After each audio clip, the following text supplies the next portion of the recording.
बापरे! किती ते तेल आणि 3-3 वेळा फोडणी दिली, एवढं तेल कोण वापरतं? तर मंडळी इथं जे कढईमध्ये तेल वापरलं ना मी, तेवढंच तेल मी आहे ना, थोडं-थोडं करून 3 वेळा वापरलेलं आहे, जेवढं दाखवलंय तेवढंच. तर आता पुढं सांगते मी काय आहे ते. पहिलं तर कढईमध्ये तेल गरम करून त्याच्यामध्ये उभी चिरून घेतलेली हिरवी मिरची, कांदा बारीक चिरून टाकलेला आहे. कांद्यावरती मीठ टाकून गुलाबी रंगावर परतून घेतल्यानंतर टमाटर टाकला.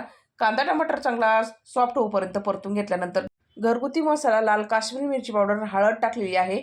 परतून घेऊन ना त्यामध्ये 4 अंडे फोडून टाकलेले आहे.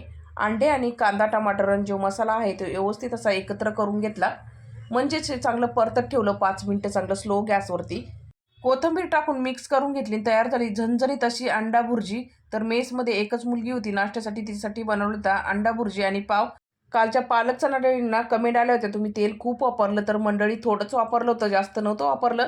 चला भेटूया दुसऱ्या व्हिडिओमध्ये. धन्यवाद.